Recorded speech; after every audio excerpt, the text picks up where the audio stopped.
Team, thanks for watching this video. So today I'll be discussing about how to prepare for the PMP exam. Right, a lot of people know who are studying for the exam for quite some years, quite some months now. They are asking this feedback. Okay, so we'll be discussing a little bit detail about how to prepare for the exams. So basically, as you know, in PIMBAK, there are something called as knowledge areas, right?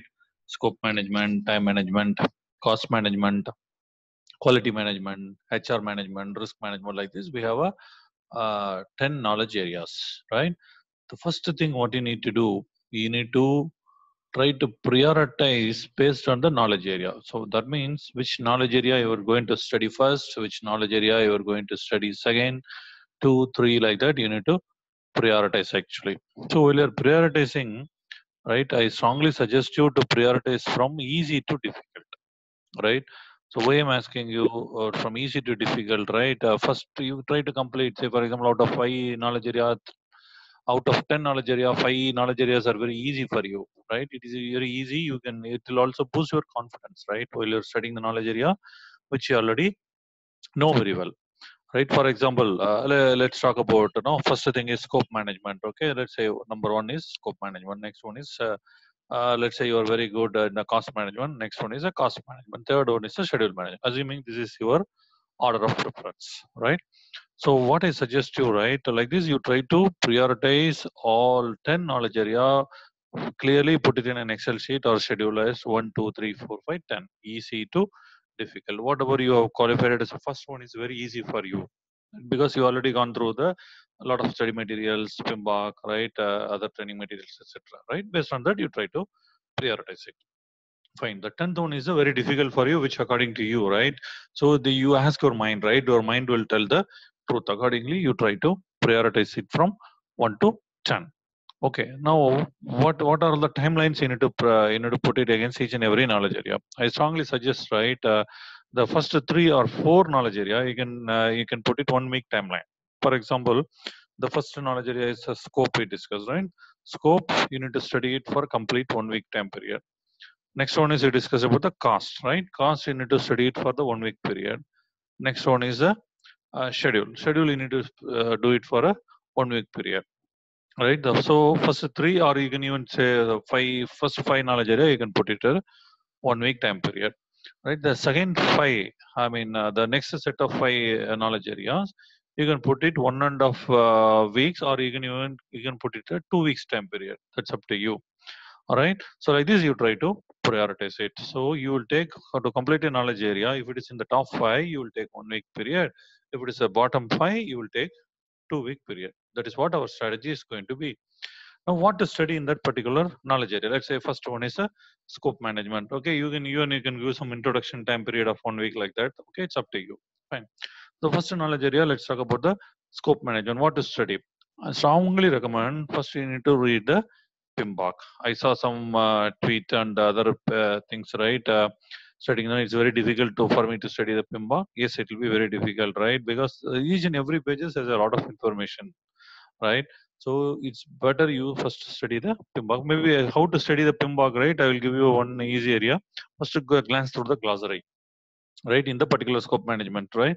Wherever it starts from the word scope, right, try to glance. That will give you an idea what is going to be there in the scope management. Then just glance through the process. Don't try to start reading, first statement, second chapter, second paragraph, like that. Okay, just glance through that particular chapter, scope management, right? Say how many processes are there in that particular scope management. Now, what is the output of the scope? Output of that particular process. Say, for example, output of plan scope management is what. So just read that. So just glance through it. That you take first 1 day.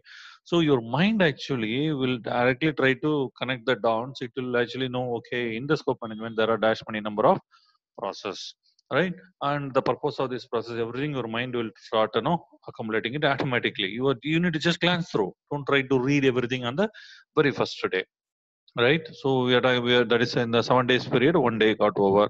The second day, try to now start reading it, right? While you're reading the process, actually, try to read it from the reverse.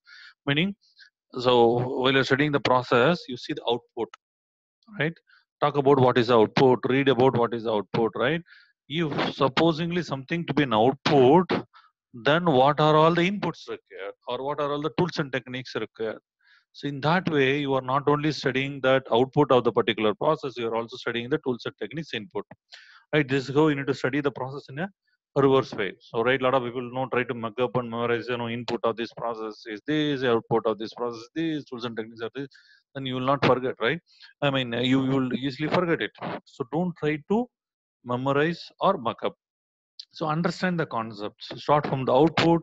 If this needs to be an output, what should be the input, right? And how the input is converted to an output. Thereby, you learn the tools and techniques. That is how we need to study each and every process, right? So, as I mean, so now first day you glance through the PMBOK of that particular process. Next day you are going to go through the one particular chapter. Let's say scope management fully, right? So that's how you need to learn. Now remaining you have another 5 days time period, right? In that week, actually, you take any 3 gates, right? Or you want to go through the PMBOK again? Please go through it. Please understand the scope management, maximum it will be just 10 pages. How much time it will take you to go through the 10 pages, right? Maybe 1 hour, maybe 2 hours. Take your own time. So try to glance through the process by process, understand it. That's very, very important. Don't try to mug up or memorize. Okay, now after going through the PMBOK, take any guides that comes handy, right? I strongly suggesting you to take any 3 guides that is available in the market. Anyhow, if you ping me, I can give you what are all the guides available, top 3 guides available in the market. You can choose. Even in fact, you must be knowing, right?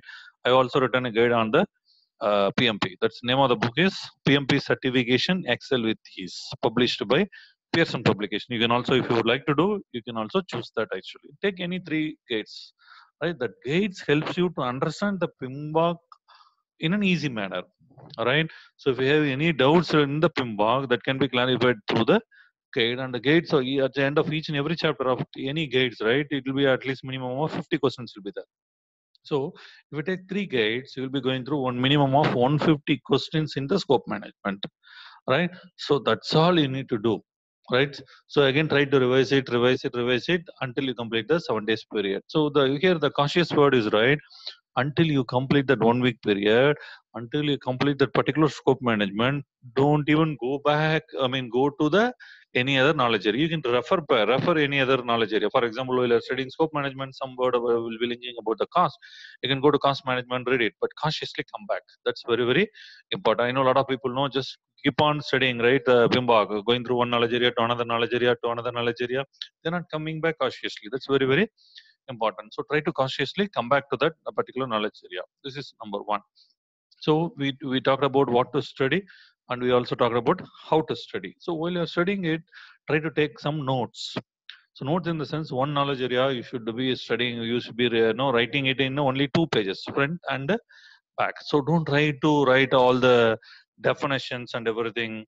No, don't write it. Okay, it's already there in the PMBOK. It's already there in the guide. So what do you need to write in the notes? So whichever you feel something is very difficult, or whichever you come across something new, right?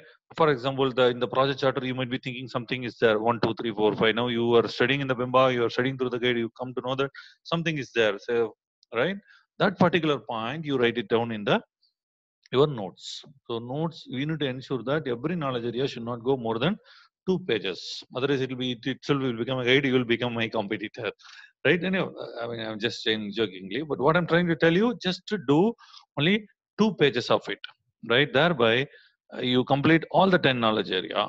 Believe me, if you do it step by step process like this, what we discussed, right? If you complete all the 10 knowledge area, you are the master. Nobody can beat you, right? After that, you go through any question and answers that comes through the internet. Until then, don't even refer any other internet related question and answers. After completing all the 10 knowledge areas like this, you go through any question and answers through the internet. Definitely, you can score more than 80%. That will also boost your confidence. I also strongly recommending you take any, say, 4 or 5 question papers, full question papers in a simulated environment. When I say simulated environment, sit in the 4 hours in the exams, right? So like that, if you do it, you can definitely, it will also boost your confidence level. At least 4 to 5 full question and answers, you can go through it, right? While you're going through the answer, yes, you can easily pause it. No, there's no doubt about it. But whatever the question and answers you are not able to answer it correctly, understand why that answer is wrong. That's very, very important. It's not that for this question, this is the answer. Yes, that's not enough actually. Right? You need to understand the logical, right? For this question, why A is an answer, why not B is an answer, why not C is an answer, like that you need to go through. Thereby, you understand the concepts again. Right? Just say, assuming that you are going through the 5 full question paper, 5 into 200,000 questions. You already gone through 150 questions in each and every knowledge area. So believe me, that is more than enough for you to pass the PMP exam, right? And also try to, before the exam, right, before 1 week period, try to revise your notes and then practice as many questions as possible, particularly in your weak area. A lot of people know the mistakes what people do. We are trying to concentrate all on a strong area. Strong area is a strong area. You can easily go through it. But try to concentrate on your weak areas. How do you know what is your weak area? That is why you are practicing the full question paper. You know which are all the questions you are consistently scoring low, right? Then try to concentrate over that. Try to understand the concept. There also you write in notes very clearly, right? For this question, this is what the thing. Because of this, this is an answer, like that. Whatever the way which you can understand it easily. Just revise that 1 week before the exam, right? That's more than enough. Particularly, you need to understand all the uh, formulas, right? Particularly the time management, cost management, right? There are a lot of formula, right? Earned value management, etc. Try to understand that. Try again. There also don't try to mug up formulas, right? Like cost variance, schedule variance. What is the formula? Even if you ask me, I don't know, but I can understand you the logic, right? I can help you to understand the logic. So thereby you will not forget. However, they're twisting the questions. Actually, you can easily derive to the answer. So understanding the logic is very important, right? And also try to compare it with your own organization. For example, in the learning itself, right? For example, the project charter. Your organization may be calling the project charter with some other different name, right? Your organization project charter may be something different from what is there in the. That's fine. Just try to compare and the contrast. Thereby, you will not forget the concepts of the project charter. So that will also be very helpful for you while you are writing the exam, right? So with these tips and tricks, definitely you can easily prepare for the exam and pass the exams very easily, right? So wish you all the best, and you can always contact me for any help in this regard. Thank you very much for watching this.